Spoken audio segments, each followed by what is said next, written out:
Once upon a time, on a quiet night in a peaceful village where the stars shined like tiny lanterns in the sky, a young boy named Noah sat on the rooftop of his little house. He loved gazing at the stars, imagining stories about them.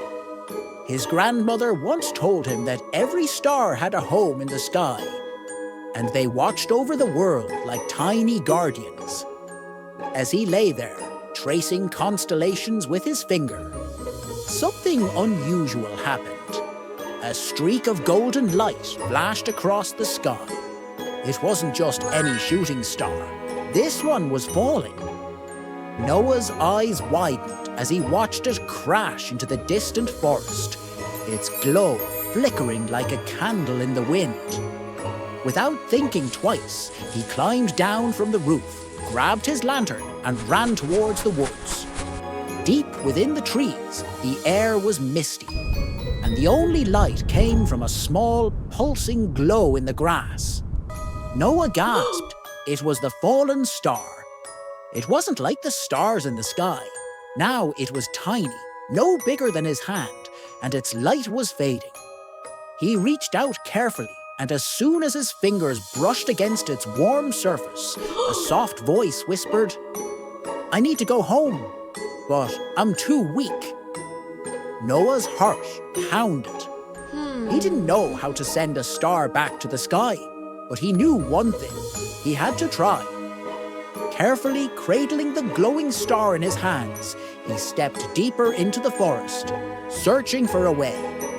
The wind picked up, howling through the trees, making the leaves swirl around him. He held the star close to his chest, protecting it from the cold night air.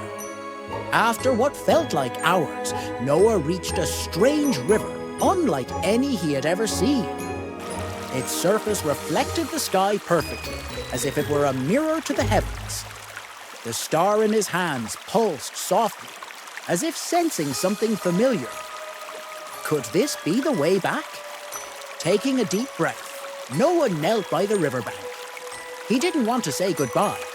He had grown attached to the little star, but he knew it didn't belong here. Slowly, he placed the glowing star onto the water. The moment it touched the surface, the river lit up with golden ripples, stretching towards the sky like a bridge of light. The star began to rise, first slowly, then faster and faster, until it was just a tiny dot among the others in the sky. Noah watched in awe as it found its place among the stars once more. Just as he was about to turn away, he saw it twinkle brighter than the rest, as if saying, "Thank you." With a smile, Noah walked back home, knowing he had done something truly special. That night, as he lay on his rooftop once again, he closed his eyes, dreaming of the day the stars might need his help again. And from then on, whenever he looked up at the sky, he knew every star has a home, and every kind heart has a purpose. So guys, always be kind for the mysteries you will see. See you next time, and make sure to subscribe.